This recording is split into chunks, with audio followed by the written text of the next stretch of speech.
Assalamualaikum warahmatullahi wabarakatuh. Di video kali ini kita akan membahas mengenai resiko gagal bayar di aplikasi Akulaku ataupun mungkin di paylater ya teman-teman, seperti di Shopee pinjam dan lain sebagainya.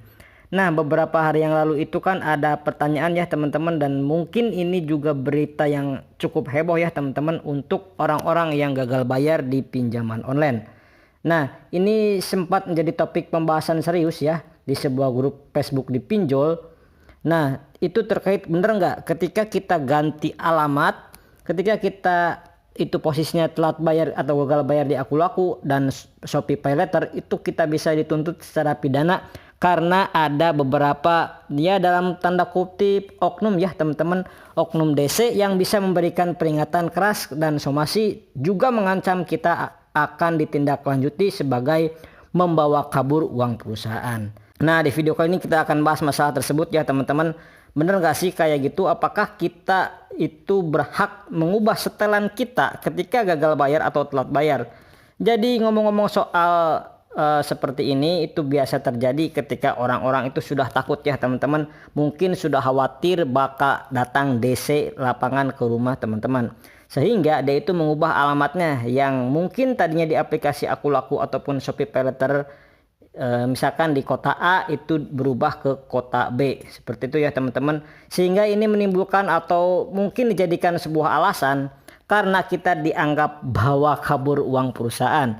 Nah, apakah benar hal seperti ini? Jawabannya enggak ya teman-teman. Jadi ketika teman-teman mengubah alamat, menghapus alamat ataupun mengedit alamat apapun, itu kan adalah hak teman-teman ya, bukan berarti membawa kabur uang perusahaan.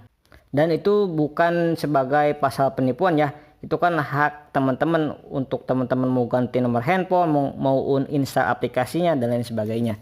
Nah, hak teman-teman itu kan cukup simpel ya. Jadi teman-teman membayar sesuai ya jangka waktu. Nah, kalau nggak bisa, itu kan ada aturan hukum yang berlaku ya, yaitu dari OJK mengenai bagaimana proses penagihan, mengenai sanksi dan lain sebagainya.